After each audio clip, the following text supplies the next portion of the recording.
Pakistan taekwondo federation میں اندھیر نگری چوپٹ راج secretary federation ناجیہ رسول نے اختیارات سے مبینہ تجاوز کرکے ورلڈ جونیئر چیمپئن شپ کے لیے خود کو کوچ بنا لیا۔ تائیکوانڈو جونیئر چیمپئن شپ 12 سے 17 اپریل تک تاشقند میں شیڈول ہے۔ پاکستان کے 3 ایتھلیٹ سمیت 6 رکنی دستہ شرکت کرے گا۔ پاکستان سپورٹس بورڈ نے بھی چیمپئن شپ کے لیے NOC جاری کر دیا ہے۔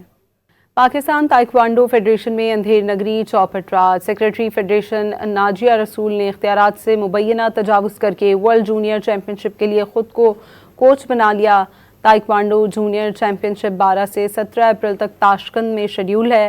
پاکستان کے 3 ایتھلیٹ سمیت 6 رکنی دستہ شرکت کرے گا۔ پاکستان سپورٹس بورڈ نے بھی چیمپئن شپ کے لیے NOC جاری کر دیا ہے۔ پاکستان تائیکوانڈو فیڈریشن میں اندھیر نگری چوپٹ راج سیکرٹری فیڈریشن ناجیہ رسول نے اختیارات سے مبینہ تجاوز کرکے ورلڈ جونیئر چیمپئن شپ کے لیے خود کو کوچ بنا لیا۔ تائیکوانڈو جونیئر چیمپئن شپ 12 سے 17 اپریل تک تاشقند میں شیڈول ہے۔ پاکستان کے 3 ایتھلیٹ سمیت 6 رکنی دستہ شرکت کرے گا۔ پاکستان سپورٹس بورڈ نے بھی چیمپئن شپ کے لیے NOC جاری کر دیا ہے۔